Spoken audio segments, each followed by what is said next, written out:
Sintra, uma das vilas mais fotografadas de Portugal, património da Unesco, turistas de todo o mundo, palácios, jardins, neblina permanente. E dentro de uma habitação modesta de Almoçagem, a poucos minutos desta cartolina de postal, os bombeiros encontraram sacos de lixo com ossos humanos cerrados dentro.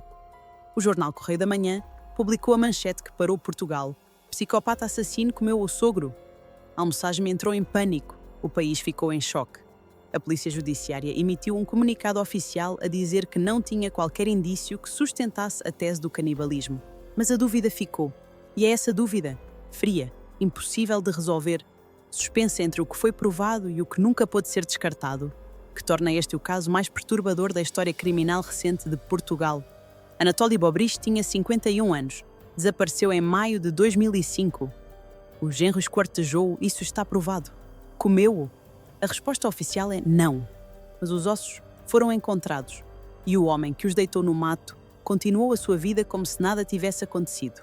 Foi trabalhar, tratou dos jardins da vizinhança, tomou a sua cerveja diária no café da aldeia. Durante 2 anos, ninguém soube de nada. Bem-vindos ao Arquivo Criminal. Almoçagem não é o Sintra dos turistas. É uma aldeia tranquila nos arredores do concelho, onde os percursos são sempre os mesmos. Os rostos são conhecidos e as novidades circulam devagar, mas circulam. O tipo de sítio onde um estranho é notado, mas onde, com o tempo, pode tornar-se familiar o suficiente para deixar de ser questionado. Por volta de 2003, um cidadão ucraniano instalou-se na aldeia com a mulher e o sogro. Tinha chegado ilegalmente a Portugal. O nome pelo qual a comunidade o conhecia era Vadim. Tinha à volta de 30 anos. Era jardineiro. Tratava dos jardins das vivendas na zona de Almoçagem e da Praia Grande. Aparecia todos os dias, ao fim da tarde, no café do Moscatel, bebia sempre só uma cerveja e ia-se embora. Falava pouco, português quase nenhum. O dono do café tentava por vezes ensinar-lhe palavras. Então quando é que aprendes português? Vadim não respondia. Um olhar vazio recordaria mais tarde um vizinho. Estranho, mas pacato, fechado, mas inofensivo. Era assim que todos o descreviam. Mas havia algo que a comunidade não sabia. Antes de chegar a Portugal, Vadim já carregava suspeitas de ter sido responsável pela morte violenta da mulher do seu patrão, na Ucrânia. Nada provado, nada confirmado. Suspeitas que viajaram com ele e que ninguém em Almoçagem conhecia. Em maio de 2005, a mulher de Vadim e a sua mãe viajaram de férias para a Ucrânia. Os 2 homens ficaram sozinhos em casa. Anatoly Bobrich tinha 51 anos. Tinha vindo da Ucrânia com a filha e o genro. Trabalhava, vivia com a família e estava em Portugal a tentar construir uma vida como tantos outros imigrantes daquela vaga do início dos anos 2000. Naquele maio ficou sozinho com o genro. O que aconteceu dentro daquela casa, segundo as investigações da Polícia Judiciária, é o seguinte: Vadim matou o sogro, esquartejou o corpo, cerrou os ossos com uma precisão que os investigadores descreveriam mais tarde como metódica e fria. Distribuiu os restos por vários sacos de lixo e transportou-os até uma zona de mato na localidade de Loureira, em Almoçagem, onde os deitou fora. O que fez com o resto, com o que não era osso, nunca ficou formalmente provado. É aqui que a história entra num território que o direito criminal raramente consegue resolver. A zona entre o que é demonstrável e o que permanece como dúvida permanente. A Polícia Judiciária diria, meses depois, que não tinha indícios suficientes para sustentar a tese do canibalismo, mas o esquartejamento estava provado. A frieza estava provada. E a dúvida essa nunca foi apagada por nenhum comunicado oficial. Em maio de 2005, a fotografia de Anatoly Bobrich deu entrada na base de dados de desaparecidos da Polícia Judiciária. A mulher e a filha tinham regressado da Ucrânia e ele simplesmente não estava. Vadim tinha uma explicação.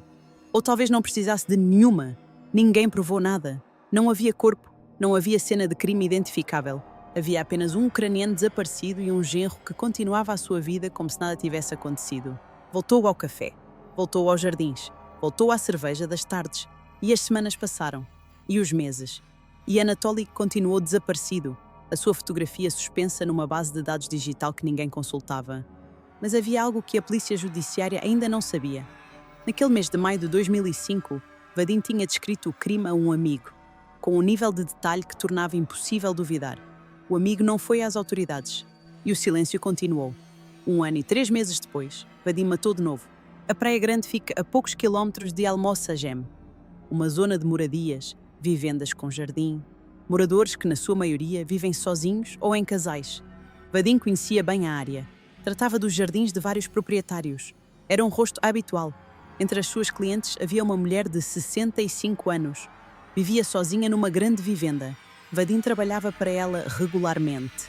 Na manhã de segunda-feira, 20 de agosto de 2006, Vadim entrou na casa. Segundo os relatórios da Polícia Judiciária, foi à cozinha, pegou numa faca e esfaqueou a patroa várias vezes no peito. A mulher não teve defesa possível. O que se seguiu revela um nível de frieza que os investigadores não esqueceriam. Vadim cobriu o corpo com roupa, levou-o para o quarto, trancou a porta e depois fez algo que, noutro contexto, pareceria simplesmente incompreensível.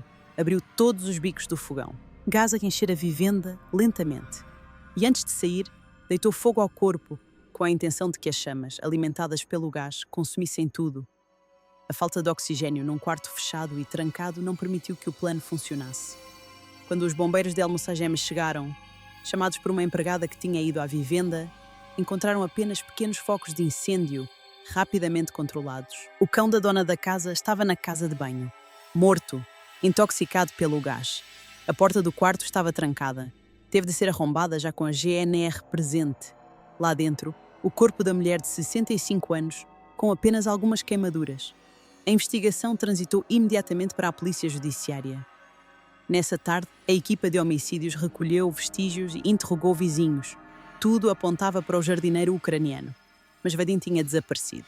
Demorou semanas a ser localizado. A 7 de novembro de 2006, a Polícia Judiciária deteve-o. Foi acusado do homicídio da patroa. Ficou em prisão preventiva na cadeia de Caxias. Nessa altura, a ligação ao desaparecimento do sogro ainda não existia. Anatoly Bobrich continuava formalmente desaparecido. Os seus ossos estavam nos sacos, no mato de Loureira, e aí o caso poderia ter ficado. Mas há coisas que o acaso às vezes encontra. Por volta de outubro de 2007, mais de 2 anos depois do desaparecimento de Anatoly Bobrich, os bombeiros de Almoçagem foram chamados a extinguir um incêndio numa zona de mato, em Loureira. Quando as chamas baixaram, encontraram sacos de lixo. Dentro dos sacos, ossos humanos. Se chegaste até aqui e ainda não subscreveste o canal, faz isso agora. Ativa as notificações, porque o que a Polícia Judiciária encontrou quando entrou nos registros daqueles ossos vai mudar tudo o que pensavas saber sobre este caso. Os ossos foram enviados para análise forense e para a Ucrânia para identificação por registros dentários. A confirmação chegou. Anatoly Bobrich, desaparecido desde maio de 2005, era identificável por um detalhe que nenhuma fogueira podia apagar: 4 coroas de prata no maxilar superior. A equipa de homicídios da Polícia Judiciária tinha agora 2 crimes e um suspeito já detido pelo segundo. O que se seguiu foi uma tempestade mediática que Portugal não esperava. O Correio da Manhã publicou a manchete: psicopata assassino comeu o sogro. Em poucas horas, a notícia tinha percorrido todo o país.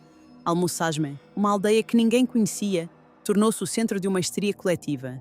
Vizinhos que tinham bebido ao lado de Vadim durante anos fecharam-se em casa. O café onde ele se sentava todas as tardes ficou vazio. A palavra canibal entrou em circulação e não saiu mais. A 27 de novembro de 2007, a Polícia Judiciária emitiu um comunicado oficial à agência Lusa, direto, sem margem para interpretação. A PJ esclarecia que não tinha qualquer indício que sustentasse a tese do canibalismo. Não havia provas. Não havia laudos forenses que confirmassem o que o jornal tinha publicado. Havia um esquartejamento provado, ossos em sacos de lixo e um homem que cerrou o corpo do sogro com uma frieza que os investigadores não conseguiam descrever sem pausar. Mas canibalismo, isso, oficialmente, não estava confirmado. Portugal ficou dividido entre o que a PJ dizia e o que a imaginação coletiva tinha já decidido acreditar. E essa divisão nunca foi completamente resolvida, porque há uma pergunta que nenhum comunicado oficial consegue apagar. Se não comeu, o que fez com o resto? A análise forense confirmou o esquartejamento, confirmou a serragem metódica dos ossos. O que estava nos sacos foram os ossos. O resto não estava. Vadim estava em Caxias, já detido pelo homicídio da patroa, agora confrontado com a investigação do desaparecimento do sogro. Segundo fontes policiais, tinha descrito o primeiro crime a um amigo. Com detalhe suficiente, para que esse testemunho se tornasse relevante para a investigação. Os exames psiquiátricos, realizados na cadeia de Caxias, produziram uma avaliação que a Polícia Judiciária não hesitou em tornar pública. Psicopata nato, assassino em potência, que, segundo os peritos, voltaria a matar se tivesse oportunidade. Não era linguagem de julgamento, era a conclusão clínica de quem tinha estado dentro deste processo. A PJ enviou pedidos de informação à Ucrânia. Queria saber se havia outros casos, se o crime de que Vadim era suspeito antes de emigrar, a morte da mulher do seu patrão, tinha mais contexto. A resposta das autoridades ucranianas nunca foi tornada pública. Portugal tinha um homem que esquartejou o sogro, matou a patroa, tentou queimar o corpo e passou 2 anos a tomar a sua cerveja diária no café da aldeia, enquanto as autoridades o procuravam. Canibal ou não, os factos provados eram suficientemente perturbadores para que a distinção, para muitos, deixasse de importar. Os detalhes públicos do julgamento de Vadim são escassos. As autoridades portuguesas e a imprensa mantiveram os pormenores da sentença fora da cobertura mediática massiva que o caso tinha tido até então. O que ficou documentado é o percurso criminal: 2 homicídios em Portugal, um esquartejamento provado e a sombra de um possível crime anterior na Ucrânia que nunca foi formalmente apurado. Os exames psiquiátricos classificaram-no como psicopata. Não como alguém em crise psicótica, não como alguém que não sabia o que estava a fazer, mas como alguém que sabia exatamente o que fazia, que tomava decisões calculadas e que, segundo os peritos, voltaria a fazê-lo se pudesse. O que este caso deixa, para além dos factos provados, é uma pergunta que nenhum tribunal respondeu e nenhum comunicado oficial conseguiu apagar. A Polícia Judiciária disse que não havia indícios de canibalismo. O Correio da Manhã disse que havia. A verdade forense, o que estava nos sacos, o que não estava e o que terá acontecido ao que faltava, ficou suspensa entre uma manchete e um desmentido. E é precisamente essa suspensão que torna este caso diferente de todos os outros. Não é o horror confirmado que perturba mais, é o horror possível, o horror que não pode ser provado nem descartado, a dúvida que fica instalada e que nenhuma sentença resolve. Todos os dias, ao fim da tarde, aparecia no café do Moscatel, bebia uma cerveja, só uma, e ia-se embora. O dono do café disse mais tarde: o canibal sentava-se aqui mesmo, com um sorriso nervoso, como se o absurdo da frase fosse a única forma de a suportar. Como se chamar-lhe canibal, mesmo sem provas, mesmo contra o comunicado oficial da PJ, fosse a única linguagem que a aldeia tinha encontrado para descrever algo que as palavras normais não chegavam para conter. Vadim estava preso. Anatoly Bobrich estava identificado. Os ossos que restavam dele tinham voltado para a Ucrânia. A mulher de 65 anos da Praia Grande tinha um nome que nunca foi completamente tornado público, uma das poucas privacidades que lhe restava. E em Almoçagem, a vida continuou. A neblina de Sintra continuou. Os turistas continuaram a fotografar os palácios. E a pergunta, essa, continua sem resposta. Há arquivos que nunca deviam ser fechados. Este foi mais um caso do Arquivo Criminal. Até a próxima.